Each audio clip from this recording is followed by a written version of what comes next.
নমো ব্রহ্মণ্য দেবায় গো ব্রহ্মণ হিতায় চ জগৎ হিতায় কৃষ্ণায় গোবিন্দায় নমো নমো। নমস্কার প্রিয় দর্শক বন্ধুগণ, আপনাদের সবাইকে আমাদের চ্যানেলে স্বাগত জানাই। কালপুরুষের রাশি চক্রের সর্বশেষতম রাশি হচ্ছে মীন রাশি। মীন রাশি ও মীন লগ্নের জাতক জাতিকাদের অধিপতি গ্রহ হচ্ছে বৃহস্পতি। বর্তমানে দেবগুরু বৃহস্পতির যে গোচর, এর ফলে অবশ্যই মীন রাশির জীবনে বেশ কিছু পরিবর্তন লক্ষ্য করা যাবে। আজকের ভিডিওটিতে আপনাদের জানিয়ে দেব যে এই মার্চ মাস এবং আগামী এপ্রিল মাসটা মীন রাশির মানুষদের জন্য ঠিক কেমনভাবে কাটতে চলেছে। আজকের ভিডিওটিতে অনেক গুরুত্বপূর্ণ তথ্য মীন রাশির সাপেক্ষে কিন্তু উল্লেখ করা হয়েছে, কারণ বর্তমানে দেখা যাচ্ছে যে শুধুমাত্র দেবগুরু বৃহস্পতি নয়, আপনাদের রাশির সাপেক্ষে সূর্যপুত্র শনি মহারাজ এছাড়াও শুক্রের একটা বিশেষ প্রভাব রয়েছে। এর ফলে আপনাদের রাশি সাপেক্ষে সপ্তম ঘরে এবং অষ্টম ঘরে যে শুভ রাজযোগগুলি সৃষ্টি হচ্ছে, এগুলি আপনাদের যেমন কিছু ক্ষেত্রে উন্নতি ঘটাবে, ঠিক তেমনই কিছু ক্ষেত্রে সমস্যার সৃষ্টিও করে ফেলতে পারে।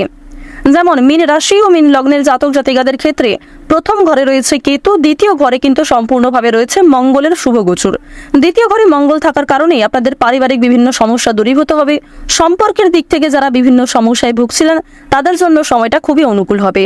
যদিও এপ্রিলের শুরুতেই কিছু ক্ষেত্রে সম্পর্কে টানাপোড়েন সৃষ্টি হতে পারে, কিংবা মার্চের শেষের সপ্তাহে কিংবা শেষের 3 থেকে 4 দিন যে সময়টা, সেই সময়েও কিন্তু কিছু পরিবর্তন দেখা দিতে পারে আপনাদের সম্পর্কের ক্ষেত্রে। ওভারঅল বেশিরভাগ সময়টাই সম্পর্কের ক্ষেত্রে ভালো হবে। আপনাদের রাশি সাপেক্ষে চতুর্থ ঘরে কিন্তু রয়েছে শুক্র, পঞ্চম ঘরে রয়েছে বুধ, সপ্তম ঘরে রয়েছে চন্দ্র, অষ্টম ঘরে রবির অবস্থান, দশম ঘরে কিন্তু লক্ষ্য করা যাচ্ছে সবার বড় ঠাকুর সূর্যপুত্র শনি মহারাজকে, একাদশ ঘরে রাহুর অবস্থান এবং দ্বাদশ ঘরে রয়েছে সূর্য। এবং দেবগুরু বৃহস্পতির অবস্থান কিন্তু চতুর্থ পর্যায়ে খুব গুরুত্ব পরিমাণ রয়েছে। এর ফলে মীন রাশি ও মীন লগ্নের জাতক জাতিকাদের আর্থিক পরিস্থিতি খুবই মজবুত জায়গায় থাকবে। মার্চ মাসে যে সমস্ত পরিবর্তন আপনাদের দেখা দিয়েছে, কিংবা বর্তমানে যে সমস্ত সমস্যা অথবা ভালো মন্দের আপনারা সম্মুখীন হয়ে চলছেন, সেগুলি কিন্তু আপনাদের যথেষ্ট পরিমাণে এপ্রিল মাসেও প্রভাবিত করে তুলবে। তো অবশ্যই বর্তমানটাকে ঠিক রাখার চেষ্টা করবেন। আজকের ভিডিওটিতে আরও অনেক গুরুত্বপূর্ণ তথ্য উল্লেখ করা হয়েছে। সম্পূর্ণ ভিডিওটি মনোযোগ সহকারে দেখুন, আশা করছি অনেকটা উপকৃত হবেন। প্রথমত জানিয়ে রাখি যে মীন রাশি এবং মীন লগ্নের যারা জাতক জাতিকা রয়েছেন, আপনাদের শিক্ষাক্ষেত্রে অগ্রগতি রয়েছে, কর্মক্ষেত্রে সর্বোচ্চ পরিমাণে উন্নতি লক্ষ্য করবেন। অবশ্যই নিজের চেষ্টা অনুযায়ী কাজকর্ম করার চেষ্টা করবেন, তবে অন্যের প্ররোচনা কিংবা অন্যের কথাবার্তায় খুব বেশি আগ্রহী হয়ে যেই কাজ আপনার দ্বারা সম্ভব নয়, যেই কাজে খুব বেশি আপনি আগ্রহী নন, সেই সমস্ত কাজে কিন্তু বেশি মাথা ঘামাতে যাবেন না। অন্যথায় আপনাদের নিজের গুরুত্বপূর্ণ কাজ ছাড়া আরও অন্যান্য ক্ষেত্রে কিন্তু আপনাদের মনোযোগ বেশি হতে পারে। এর ফলে আপনি নিজেই কিন্তু নিজের সমস্যার কারণ হয়ে দাঁড়াতে পারেন। বন্ধুগণ, প্রথমেই আপনাদের জানিয়ে রাখি, কেরিয়ারের দিক থেকে মার্চ মাসটা আপনাদের বেশ ভালো যাবে। আপনি যদি আপনার ভবিষ্যতে কোনো পরিকল্পনা করে থাকেন, সেই পরিকল্পনা কিন্তু খুব শীঘ্রই সফল হওয়ার প্রবল সম্ভাবনা রয়েছে। এই সময়ে প্রতিকূল পরিস্থিতির সম্মুখীন হতে পারেন। আপনাকে আপনার কাজে মনোযোগ দিতে পরামর্শ দেওয়া হচ্ছে। বন্ধুগণ, যারা এই রাশির জাতক ও জাতিকা, আপনি যে কোনো কর্মেরই লোক হন না কেন, আপনার পেশা যাই হোক না কেন, আপনারা চেষ্টা করুন নিজেদের কাজকে বেস্ট পারফরমেন্স দিয়ে সম্পূর্ণ করার। আর সময় মতো সম্পূর্ণ করতে হলে আপনাকে মনোযোগ সহ কাজ করতে হবে। বন্ধুগণ, আপনারা এক কাজ করার সময় অন্য কাজে অমনোযোগী হবেন না। যেই কাজ করবেন সেই কাজে মনোনিবেশ করুন পুরোপুরি, তাহলেই কিন্তু আপনারা সময় মতো যে কোনো কাজে সমাপ্তি ঘটাতে পারবেন। আর সেই কাজটা অবশ্যই সুসম্পন্ন হবে, সেই কাজে আপনি অবশ্যই ভালো ফলাফল পাবেন।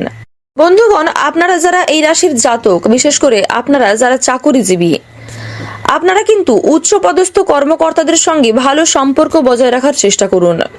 আপনারা সর্বদা চেষ্টা করুন আপনার সিনিয়রদের সাথে ভালো সম্পর্ক রাখার, কারণ বন্ধুগণ, যে কোনো কাজে কিন্তু তারাই আপনাকে সাহায্য করতে পারে। আপনার অফিসের বস যদি আপনাকে কোনো কঠিন কাজের দায়িত্ব দেয়, কিংবা কোনো বড়সড় কঠিন কাজের দায়িত্ব আপনার ওপর যদি এসে পড়ে, সেই দায়িত্ব কিন্তু আপনি একা সামলাতে অনেকটাই বিরক্তি বোধ করতে পারেন। তাই বন্ধুগণ, সেক্ষেত্রে কিন্তু আপনার সিনিয়র অর্থাৎ আপনার উচ্চপদস্থ কর্মকর্তারা কিন্তু আপনাকে অনেকটাই সাহায্য করতে পারে। তাই সর্বদা তাদের সাথে কিন্তু সম্পর্ক ভালো রাখার চেষ্টা করুন, তাদের সাথে সর্বদা বন্ধুর মতো মেশার চেষ্টা করুন। এবং বন্ধুগণ, তাদের কোনো প্রয়োজনেও কিন্তু আপনি সাহায্য করবেন। এমনটা করলে আপনাদের মধ্যে যেমন একতা বাড়বে, তেমন ভালোবাসার গভীরতা বৃদ্ধি পাবে। এবং বন্ধুগণ, আপনারা একে অপরকে বিশ্বাস করতে পারবেন, একে অপরের বিশ্বাস অর্জন করতে পারবেন অনেকটাই। তো যাই হোক বন্ধুগণ, আপনারা যারা ব্যবসায়ী রয়েছেন এই রাশির ব্যবসায়ীদের কিন্তু মাসের শুরুটা বেশ ভালো যাবে, কিন্তু এর পরের সময়টা কিন্তু খুব একটা ভালো নাও যেতে পারে।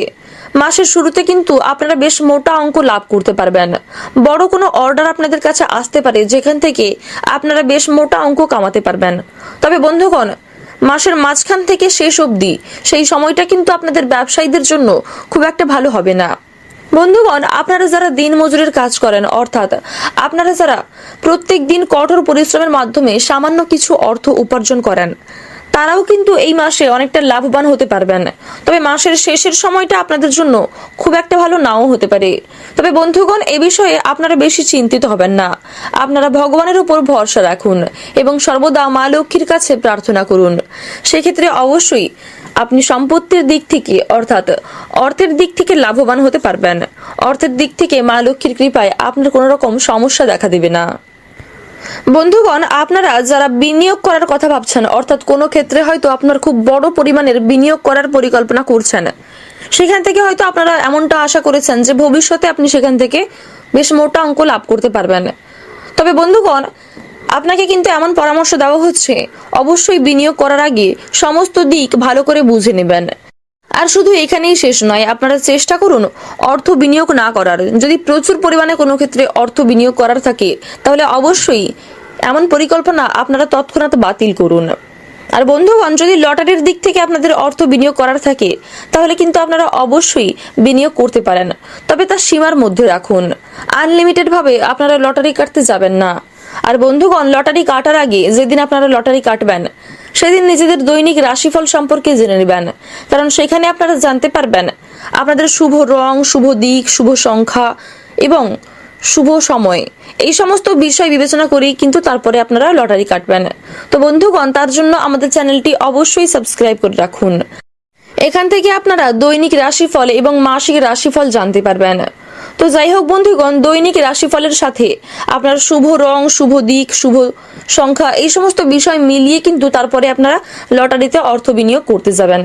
আপনারা যারা এই রাশির বেরোজগার জাতক রয়েছেন, তাদের জন্য কিন্তু এই মাসটা খুব একটা ভালো নাও হতে পারে। তাদের জন্য কিন্তু এই মাসে কোনো রকম কোনো কাজের অফার নাও আসতে পারে। এছাড়া আপনারা যারা এই রাশির শিক্ষার্থী, অর্থাৎ যারা ছাত্রছাত্রী রয়েছেন, তাদের জন্য কিন্তু এই মাসটা মোটামুটি কাটবে। খুব একটা ভালোও নয়, আবার খুব একটা খারাপও নয়। আপনাদের প্রেম জীবন, পারিবারিক জীবন কিন্তু বেশ ভালো হতে চলেছে। বন্ধুগণ, যারা সদ্য বিবাহিত অথবা আপনারা যারা বিবাহিত জাতক জাতিকা, আপনাদের দাম্পত্য জীবন কিন্তু বেশ সুখের কাটতে চলেছে এই মার্চ মাসে। তবে ক্ষণিকের জন্য আপনার সঙ্গীর সাথে কিন্তু মত পার্থক্য দেখা দিতে পারে। তাই আপনারা চেষ্টা করুন অযথা অপ্রয়োজনীয় কোনো বিবাদ থেকে, কলহ থেকে দূরে থাকার। বন্ধুগণ, আপনারা যারা এই রাশির জাতক জাতিকা, আপনারা যারা ঋণে ডুবে আছেন, অর্থাৎ কোনো মতেই আপনারা যারা ঋণ পরিশোধ করতে পারছেন না, তাদের জন্য কিন্তু এই মাসটা বেশ ভালো হতে চলেছে। আপনারা কিন্তু অবশ্যই ঋণ পরিশোধ করতে সক্ষম হবেন। তবে অর্থ সঞ্চয়ের ক্ষেত্রে কিন্তু আপনার বিভিন্ন সমস্যা দেখা দিতে পারে। অর্থ সঞ্চয়ের জন্য এই মাসটা কিন্তু খুব একটা ভালো হবে না। তবুও আপনারা চেষ্টা করবেন অযথা কোনো ক্ষেত্রে অতিরিক্ত অর্থ ব্যয় যেন না হয়ে যায়। এই বিষয়ে কিন্তু আপনাকে সবার আগে নজর রাখতে হবে। ওভারঅল কিন্তু আপনাদের প্রেম জীবন, পারিবারিক জীবন, ব্যবসায়িক জীবন, কর্মজীবন সমস্ত দিক কিন্তু ভালো হতে চলেছে। বন্ধুগণ, আপনার কোনো আটকে থাকা কাজ অথবা কোনো অসম্পূর্ণ ইচ্ছে কিন্তু পূর্ণ হয়ে যেতে পারে এই মাসের মধ্যে। বিশেষ করে আপনার কর্মজীবনের দিক থেকে কোনো কাজ যদি আটকে থাকে, সেই কাজ কিন্তু খুব শীঘ্রই সম্পূর্ণ হয়ে যাবে। আর বন্ধুগণ, আপনারা চেষ্টা করুন সময় মতো যে কোনো কাজকে সম্পূর্ণ করার, তাহলে কিন্তু আপনারা অনেকটা সময় বাঁচাতে পারবেন এবং নিজেকে মানসিক দিক থেকে অনেকটাই খুশি বোধ করতে পারবেন। এছাড়াও আপনাদের পরিবারে কোনো শুভ কাজের সুসম্পন্ন হওয়ার সম্ভাবনা রয়েছে এই মাসে। বিনিয়োগ করার দিক থেকে এই মাসটা কিন্তু ভালো হবে না। এই মাসে খরচ খুব বেশি হবে না, আবার খুব কমও হবে না। বন্ধুগণ, এই মাসের মাঝামাঝি কিন্তু আপনি আপনার শারীরিক সমস্যায় ভুগতে পারেন। স্বাস্থ্য সমস্যা দেখা দিতে পারে। বিশেষ করে হার্টের রোগ অথবা পেটের রোগের কারণে আপনার কিন্তু স্বাস্থ্য অনেকটাই দুর্বল থাকবে।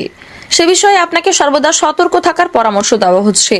তাই বন্ধুগণ, আপনারা চেষ্টা করুন সর্বদা নিজেকে বিশ্রাম দেওয়ার, নিজেকে ফিট রাখার। কারণ বন্ধুগণ, আপনি সুস্থ থাকলে আপনি সমস্ত দিক মেনটেন করতে পারবেন। আপনার পারিবারিক দিক, আপনার ব্যবসার দিক, আপনার কর্মজীবন, সমস্ত বিষয় কিন্তু আপনি সঠিকভাবে পালন করে চলতে পারবেন। তো বন্ধুগণ, মীন রাশি ও মীন লগ্নের যারা জাতক জাতিকা রয়েছেন, মার্চ এবং এপ্রিল গোটা সময়কাল জুড়ে আপনাদের গ্রহগতির গোচর ও চারিত্রিক বৈশিষ্ট্যের উপর ভিত্তি করে যদি সবচেয়ে শুভ রঙের কথা বলা হয়ে থাকে, সবুজ, হলুদ, বাদামি, লাল, সাদা এবং কমলা। সবচেয়ে শুভ সংখ্যা হচ্ছে 1 থেকে 35-এর মধ্যে রয়েছে। সবচেয়ে শুভ দিক হচ্ছে দক্ষিণ দিক এবং পূর্ব দিক। সবচেয়ে শুভ রত্ন হচ্ছে পান্না, রুবি এবং চুনি। সবচেয়ে শুভ দিন যদি বলা হয়ে থাকে সোমবার, বুধবার এবং শনিবার। তো এই সমস্ত শুভ বিষয়গুলি মিলিয়ে আপনারা নিজেদের শুভ কাজকর্মগুলি করতে পারেন। বিস্তারিত জানতে আপনারা প্রত্যেকেই আমাদের দৈনিক রাশিফলে চোখ রাখার চেষ্টা করুন। দৈনিক রাশিফল সম্পর্কে জানলে অনেকটাই কিন্তু অগ্রগতি করে উঠতে পারবেন। প্রত্যেক দিনের শুভ রং, শুভ সংখ্যা, শুভ রত্ন ইত্যাদি সম্পর্কে আপনাদের এক প্রকার ধারণা তৈরি হয়ে যাবে। আজকের ভিডিওটি এই পর্যন্ত। আপনারা ভালো থাকুন, সুস্থ থাকুন, সর্বদা সতর্ক থাকুন। ওম নমঃ শিবায়।